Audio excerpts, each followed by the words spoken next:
Marketing? Sweetie, you mean that small office? That's cute. I'm learning a lot, Mom. It's a start. A start. Parents were already seated and Mark, of course, was grinning like he owned the place. Ryan finally decided to show up. Mark said loud enough for everyone to hear. "Did you even manage to get a job this year, or are you still figuring things out?" I froze, my fork hovering over my plate. Heat rushed to my face. I got a position at the marketing firm downtown. I managed, my voice tight. Linda snorted, cutting her steak with exaggerated precision. "Marketing? Sweetie, you mean that small office? That's cute. I hope you're not expecting to impress anyone with that." I swallowed hard. I'm learning a lot, Mom. It's a start. A start? Mark leaned back, smirking. "You mean you're still failing at everything?" "Honestly, Ryan, I don't know why you even bother trying to keep up with the rest of us." James, my father, didn't even look up from his plate. "Mark's right. You've always taken the easy way. Maybe if you applied yourself, you'd be more like your brother."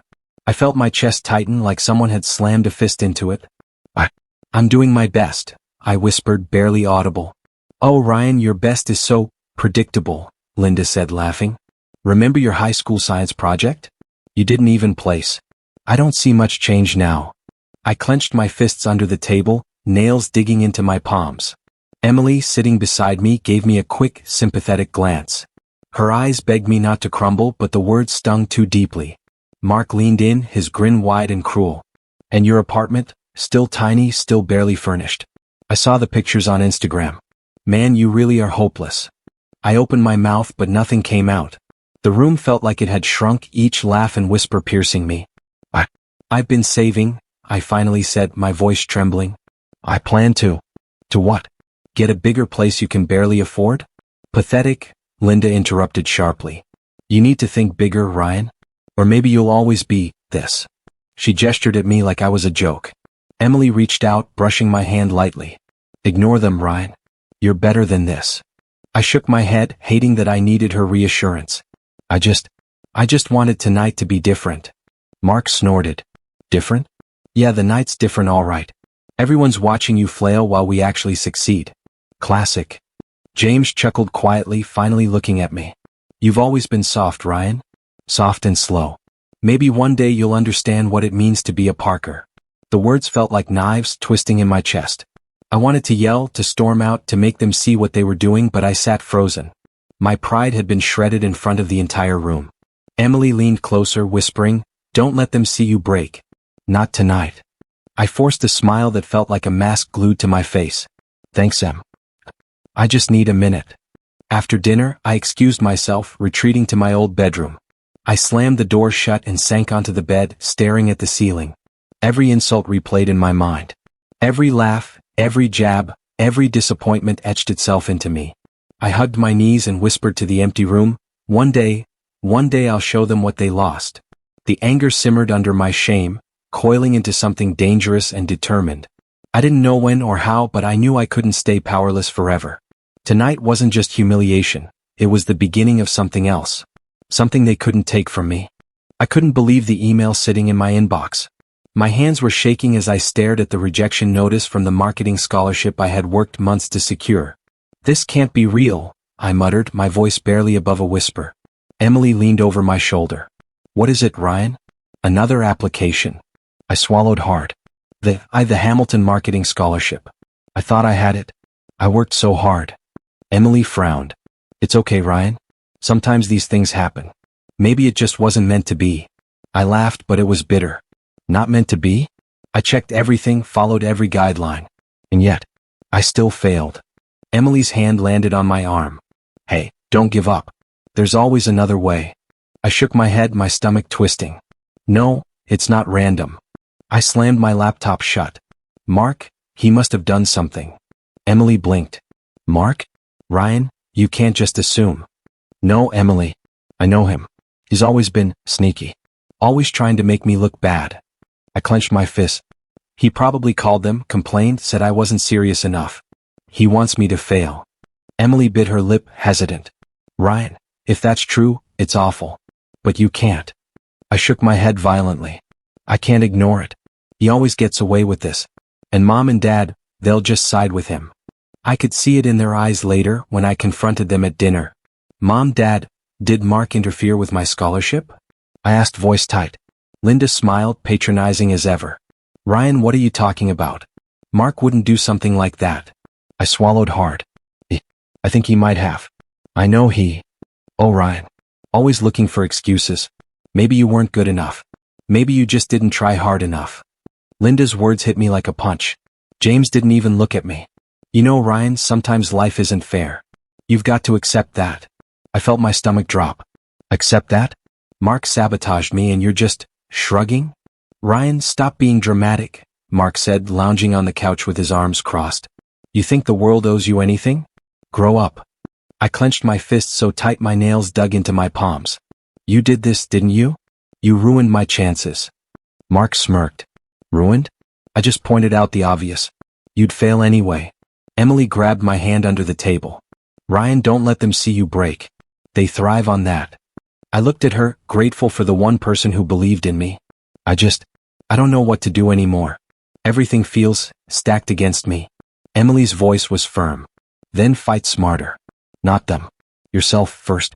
You can't control them, but you can control what you do next. I stared at my hands, trembling. Fight smarter, I muttered. Yeah, maybe one day, they won't be able to touch me.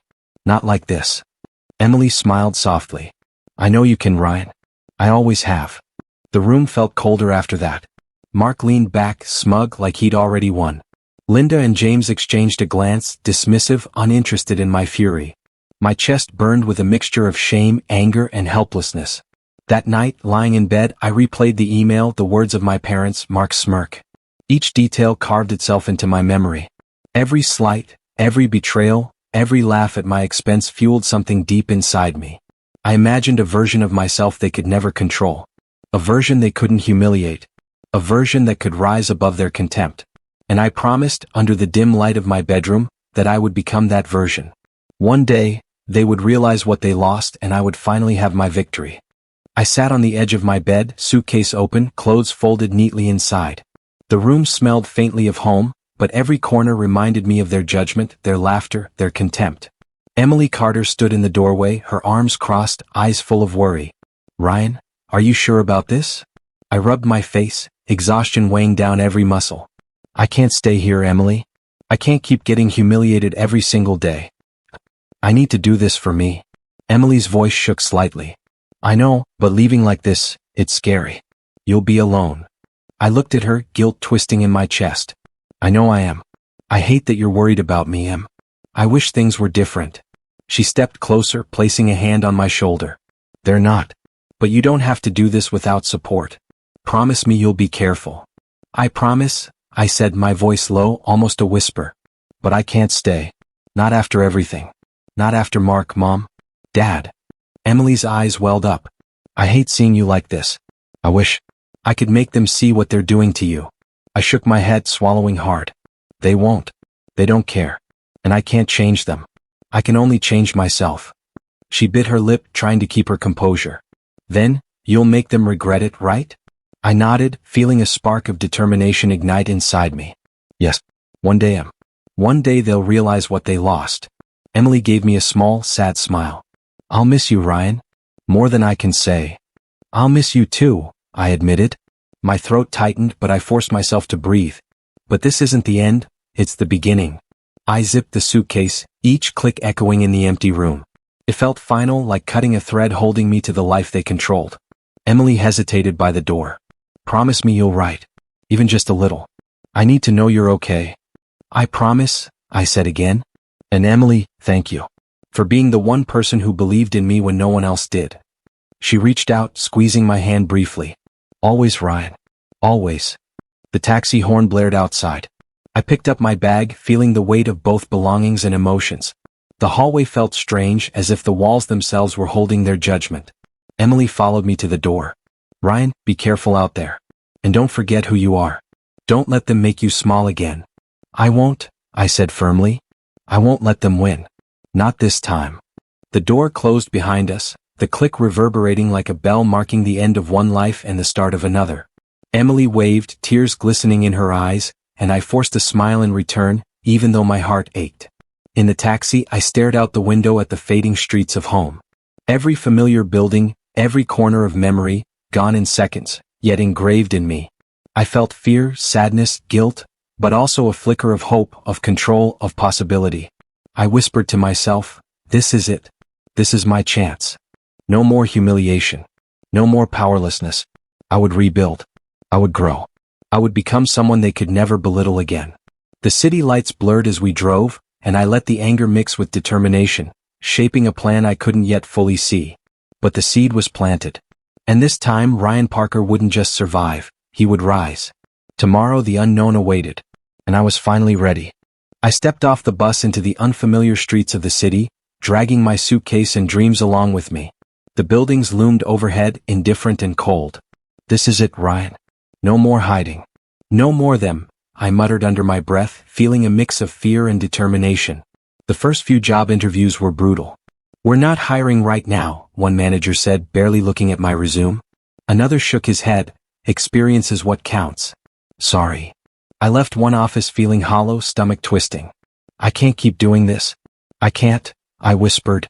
A week later, I found a small marketing office willing to give me a chance. We can take you on for 3 months, but no guarantee beyond that, the manager said, his tone clipped. That's fine, I said quickly, forcing optimism. I'll prove myself. But it didn't take long before the cracks appeared. Ryan, you need to finish these reports by tomorrow, the manager barked, sliding a thick stack across my desk. And don't mess up like last time. I'm doing my best, I said, trying to keep my voice steady. I stayed late to get the first batch done. The manager smirked. Your best isn't enough here. Don't forget who signs your paycheck. Emily's words echoed in my head. Fight smarter, not them. Control yourself first. But it was hard to think strategically when every day felt like a battle to survive. One evening, I slumped at my tiny apartment, staring at bills scattered across the floor. How did life get so unfair? I whispered. I left home to escape humiliation, and now it's happening everywhere. A knock on the door startled me. I opened it to see a woman in a crisp suit, confident and commanding. Ryan Parker? Yes. I'm Ryan, I said cautiously. Sophia Blake. I've been watching your work, she said, holding a folder. You have potential. Most young men give up before facing what you've handled. I don't want to waste that. Meet me tomorrow at my office. I blinked, uncertain. You want to mentor me? I want to see if you can play the game smartly, Sophia said, smiling faintly. Intelligence, strategy, and patience beat brute force every time. The next morning, I sat in her sleek office, feeling small among glass walls and expensive furniture. Ryan, most people think hard work is enough. They don't see the bigger picture. Your challenge isn't effort, it's learning the rules and knowing when to bend them. I nodded, absorbing every word. I think I can do that. I want to do that. Sophia leaned forward. Good. We'll start small, but I'll push you. You're not just here to survive. You're here to grow. I left her office feeling something I hadn't felt in months. Hope. It mingled with exhaustion and lingering fear, but it was there, flickering and stubborn. Later that week, the small marketing office manager approached me. Ryan, there's a client dispute. You'll have to cover it. I took a deep breath. I've been here 3 months. You promised guidance, not punishment. I can handle the task, but I won't be walked over. His smirk faltered. You've got guts, kid. Keep it up, maybe you'll survive. Survive. That word echoed in my head as I walked home. Survive, yes, but I would do more than survive. I would learn, adapt, and rise. That night, lying on my mattress, I whispered to myself, I can do this. I will do this. No one, not Mark, not my family, not anyone, will ever control me again. The city outside buzzed with indifference, but inside me, a storm of determination raged. For the first time, I felt the beginning of something real, a chance to take control of my life and turn my struggles into power. I stepped out of the car, my suit crisp, shoes shining, and a calm confidence settling in my chest. The Parker house loomed ahead, the same facade I'd hated for years. Yet this time it didn't intimidate me. Emily had called earlier, teasing, "Be careful, Ryan. Your family won't recognize you at first. Or maybe they will, and that will be worse." I smirked at her words. "I'm ready for either," I said, feeling the thrill of anticipation.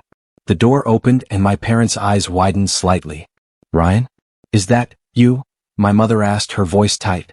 I smiled faintly, holding back amusement. "It's me, Mom."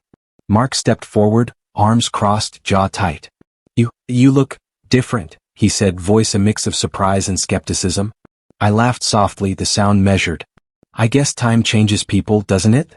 Linda cleared her throat, trying to regain control. Ryan, come in. We were just, dinner is ready. I nodded, following them inside, keeping my expression neutral, observing every detail. The familiar living room felt smaller somehow, the furniture slightly outdated.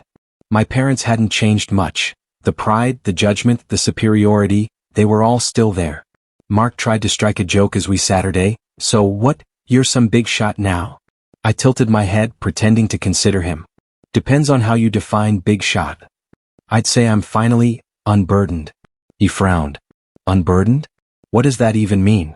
Free from expectations, from judgment, I replied smoothly, sipping my drink. It's liberating. Emily's advice echoed in my mind, let them squirm. Subtlety is more satisfying than confrontation. Liberating? Dad's tone was sharp. I don't understand. You left because you couldn't handle life, and now you come back talking like you're better than us.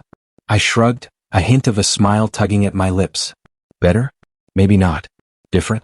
Definitely. I've learned that life is about using your mind, not just surviving under someone else's rules. Mark scoffed. And what rules are those? You think you're smarter than all of us. I leaned back slightly, letting the silence stretch.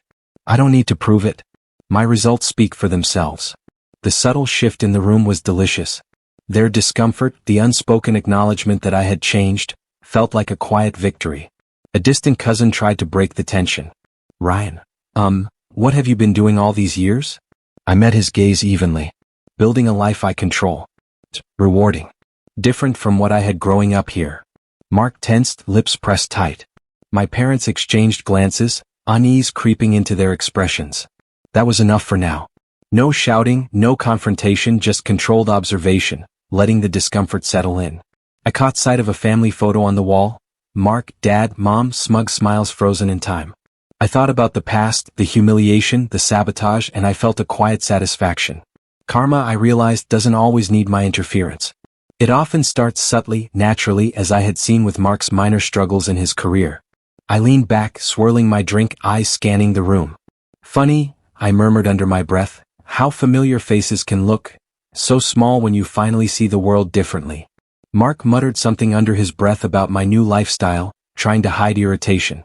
My parents' eyes kept flicking toward me, unspoken questions and judgments lingering in the air. I smiled faintly to myself, feeling a rush of control and calm power. No need for confrontation yet. This was the beginning of something far bigger. The stage was set, the pieces moving into place. And I, Ryan Parker, was finally ready to watch the subtle chaos unfold. I whispered silently, let the game begin. I leaned back in my chair, swirling my drink, watching the city lights blur outside the office window. This is going to be fun, I muttered, a small smirk tugging at my lips. Emily's voice came softly through the phone. Ryan, are you sure you're doing the right thing? I sighed, fingers drumming on the table. Emily, it's not just revenge. Correction. Mark's arrogance, Dad's judgment, Mom's pride, it's all coming full circle.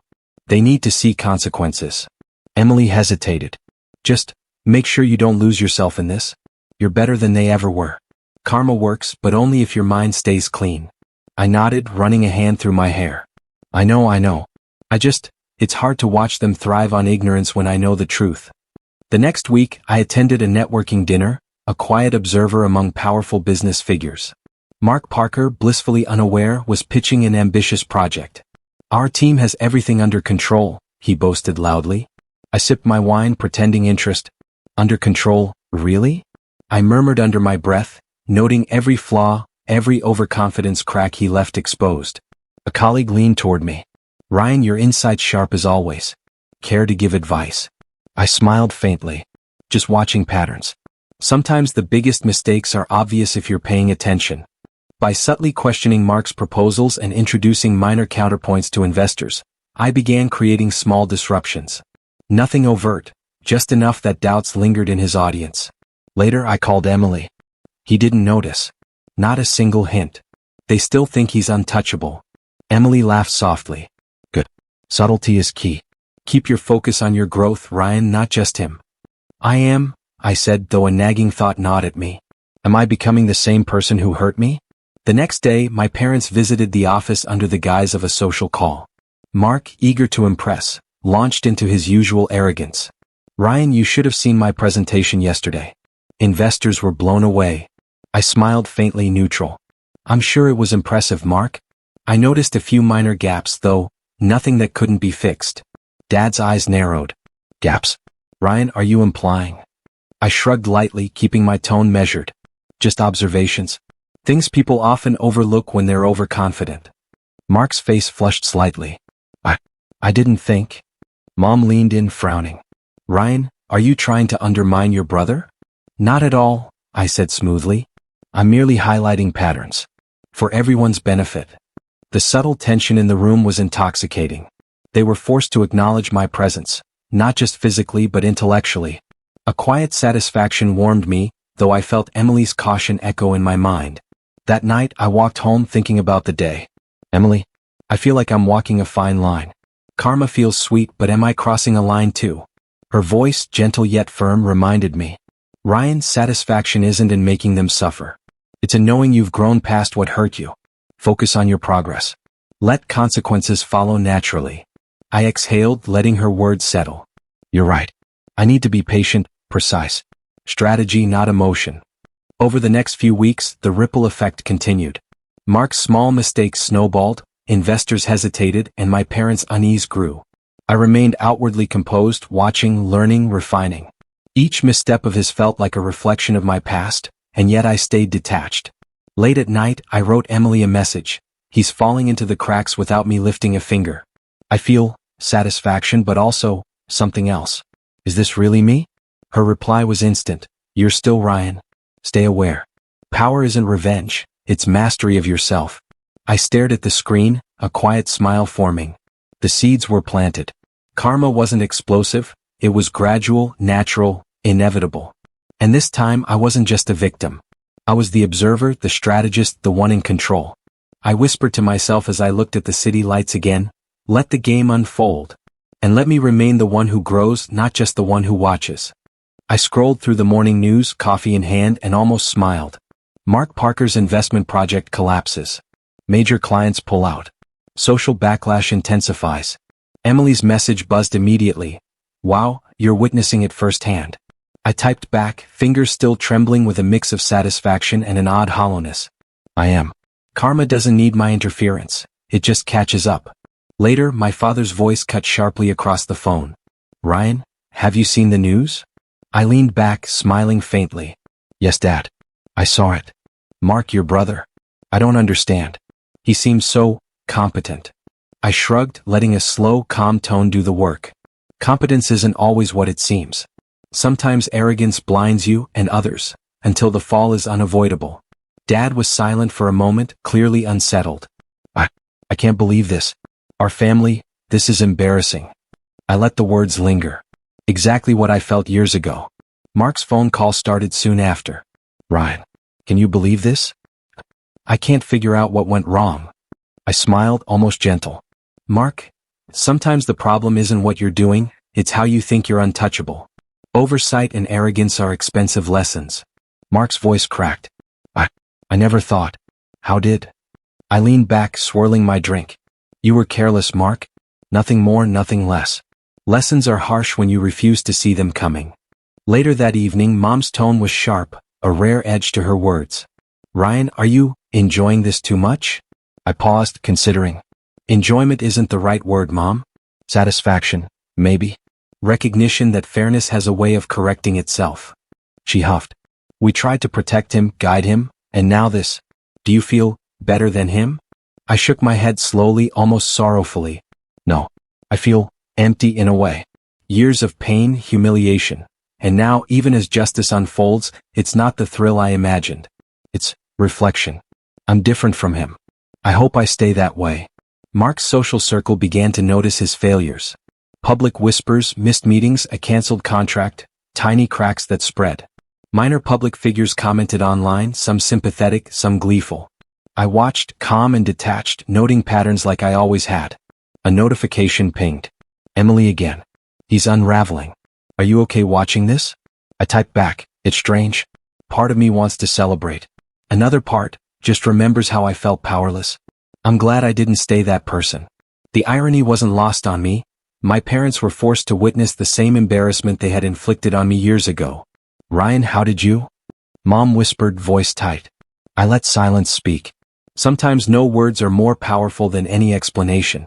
Mark appeared in person that evening, eyes red, pride shattered. Ryan. I never meant. I looked at him, calm but firm. Intentions aren't what count, Mark. Actions are. You refuse to see the consequences until they hit you, just like before. Maybe now you understand what I went through. He nodded, swallowing hard, the arrogance gone, replaced by fragile regret. That night, I sat by my apartment window, city lights glowing below, sipping my drink. I felt the quiet satisfaction of justice, tempered with emptiness. Karma had worked, but not in the way I expected. No victory felt complete without empathy, without understanding how far I had come. Emily's words came back, soft but firm. Power isn't revenge. Growth is. I exhaled, letting her advice settle. Yes, growth, not vengeance, I whispered to myself. That's the lesson. That's the strength. I leaned back, reflecting on the journey, the humiliation, the betrayal, the struggle, and the subtle orchestration of karma. Mark's fall was complete, yet I felt a strange peace, knowing that my own transformation mattered more than the destruction of another.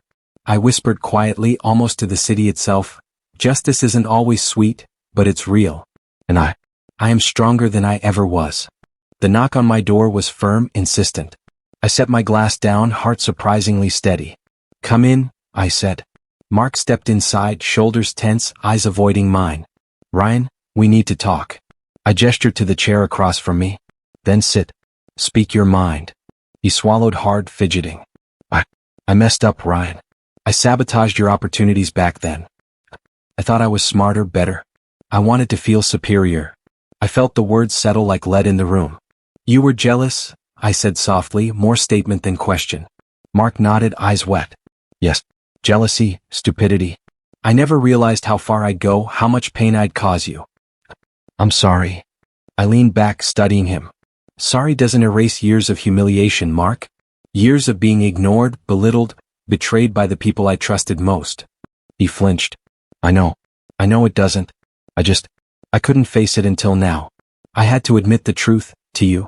The room was quiet except for our breathing. I could feel the tension in my chest, the old anger simmering just beneath the surface. Dad's voice cut in from the doorway, shaky. Ryan. I'm sorry too. We didn't see what we did to you. We were wrong to support Mark over you. Mom followed, eyes glistening. Ryan. I should have protected you. I failed you and I regret it. I listened, letting their words wash over me. Hollow apologies, forced by circumstance, but still, an acknowledgement. That counted for something, even if it didn't heal everything. Mark's voice broke my thoughts. Ryan, can you forgive me? I paused, weighing my response carefully. Forgiveness didn't mean forgetting, didn't mean weakness. It meant reclaiming my power, my peace. I can, I said finally, voice steady. But it doesn't mean we go back to what we were. It means I choose self-respect over revenge. I'm done living in the shadow of your arrogance. He exhaled, relief and shame mingling on his face. Thank you, truly. I don't deserve it, but thank you. Dad shifted awkwardly. Ryan, will this help us heal as a family? I shook my head slightly. Healing isn't instant. Forgiveness isn't a reset button. It's a choice to move forward without letting the past control me. You've all made mistakes. I've suffered. Well, see what comes next. Mom blinked, tears spilling over. I hope. I wanted us to be whole again. I offered a small, calm smile. You'll have the chance. But first, you need to understand what happened. And Mark, you need to truly understand the consequences of betrayal. Mark nodded, voice barely a whisper. I do. I finally do. The room was heavy with emotion, tension giving way to quiet release. I felt the old anger fading, replaced by clarity. Forgiving wasn't weakness, it was freedom. I won't forget, I said gently. But I won't let it define me anymore. Mark swallowed, eyes glistening. I understand, Ryan. I'll work to be better. To deserve, maybe not your trust yet, but respect. I leaned back, letting a deep breath fill my lungs. Respect is earned, Mark. And you've taken the first step by admitting the truth. That's all that matters for now. Dad's voice softened. Ryan, Thank you for showing mercy. I gave a small nod. Mercy isn't weakness. It's choice.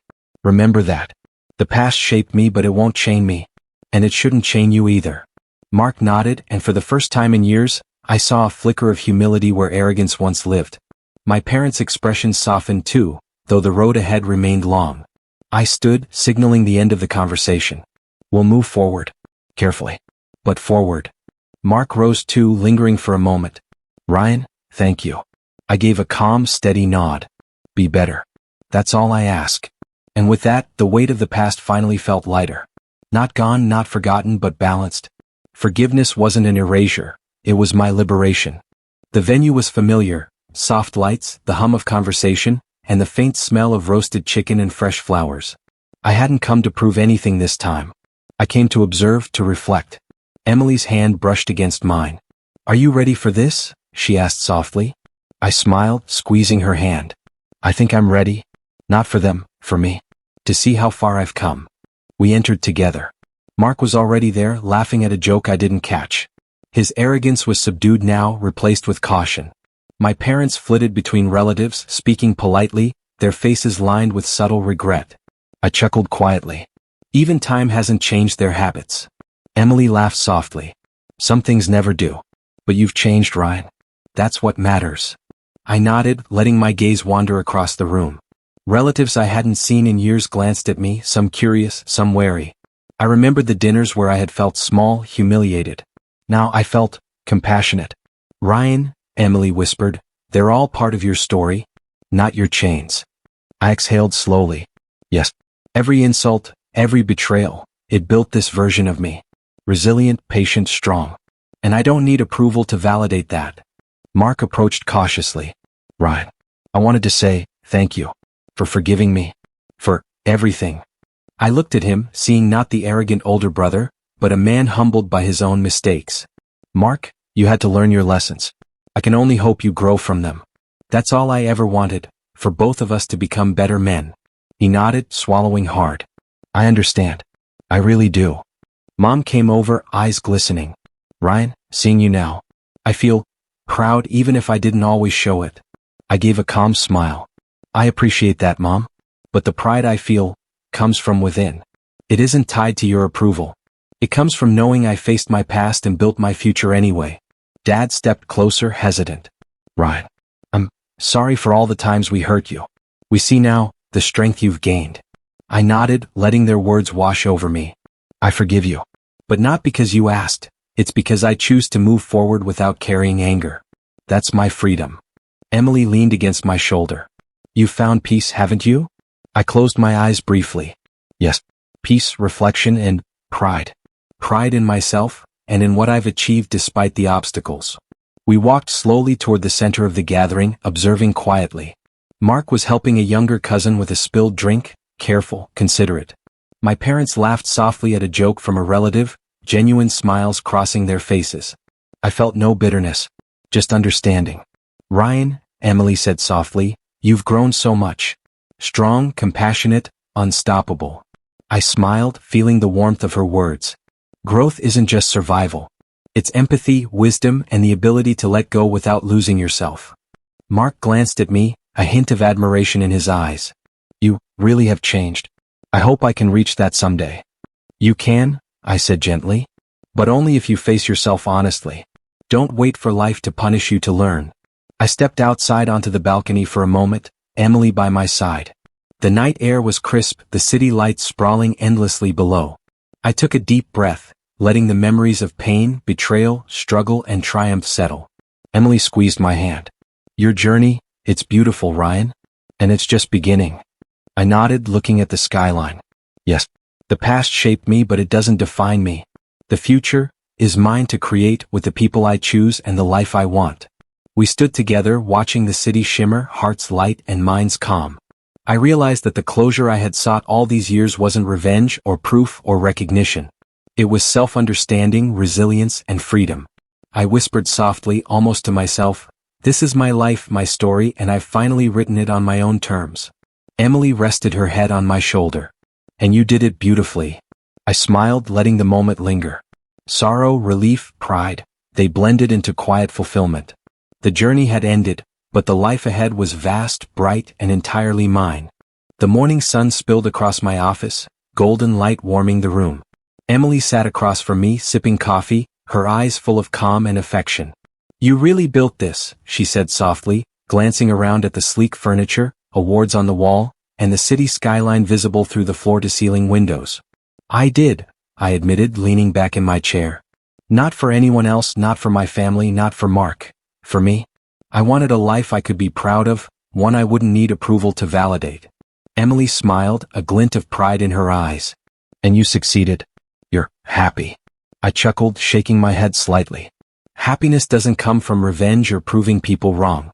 It comes from understanding yourself, your worth, and building on it every single day." She reached across the table, resting her hand on mine. "You've always had that strength, Ryan. You just needed the right push to see it." I remembered the years of humiliation, betrayal, and struggle. The dinners where my parents embarrassed me, Mark's secret sabotage, the lonely nights of failure in a new city, all of it had led here. I realized now that every insult and every setback had shaped me, forged my resilience. "You ever think about them?" Emily asked gently. "Sometimes," I said, staring at the skyline. "Not with bitterness, not with anger, with clarity. Their actions, their mistakes, they taught me what not to be. They taught me to rise above." Emily nodded. "And you did. You've helped so many too. Your men's, the people who looked up to you, you changed lives." "I did," I admitted with a quiet smile. "It's fulfilling in a way that revenge never could be. I've seen people who were broken by betrayal find strength, confidence, hope. And I get to be a part of that journey. That's real power." She laughed softly. "You make it sound poetic, but I get it. That's you, resilient, compassionate, and unstoppable." I leaned forward, resting my elbows on the desk, looking at her. "And you've been by my side through it all, Emily? Not as a shadow, not as someone holding me back, but as my partner. That matters more than anything else." She blushed slightly, smiling warmly. "It matters to me too. Seeing the person you've become, it's incredible. Strong, confident, kind, whole." I laughed softly. "I'm whole because I chose to be. I didn't wait for anyone to acknowledge me. I built my own life, my own legacy. I forgave when it freed me, not when it was demanded. I lived, really lived, and learned how to turn pain into purpose." Emily leaned closer. "And you did it beautifully. I'm proud of you, Ryan. Truly proud." "I'm proud too," I said, voice steady. "Not because of anyone else's recognition, but because I faced every challenge, every betrayal, and came out stronger. Because I learned to define my worth for myself." The city hummed below us, alive with possibility. I reflected on the path I'd walked, from the humiliated younger brother, betrayed and underestimated, to the man I had become, confident, successful, respected, and free. "I guess this is what it feels like," I murmured. "Peace, clarity, fulfillment. No ghosts from the past holding me back." Emily squeezed my hand, her smile bright. "And it's only the beginning. We get to create the future together on our terms." I leaned back, letting a slow smile spread across my face. Together. And free. That's how life should feel, earned, cherished, and unstoppable. The past no longer haunted me. Mark's arrogance, my parents' judgments, even my own insecurities, they had all been lessons, catalysts for growth. Karma had played its part, but my real victory was internal. I was no longer defined by what others thought of me. I was defined by resilience, compassion, and choice. I took a deep breath, watching the sunlight dance across the city. This is the life I wanted. One I built, one I earned. And it's mine. Emily leaned against me, whispering softly, "And we'll keep building it together." I smiled, feeling the weight of the past lift entirely. Yes, together. And nothing, no one, can take that away. For the first time in my life, I felt fully, completely free. I was Ryan Parker, successful, respected, loved, and truly alive.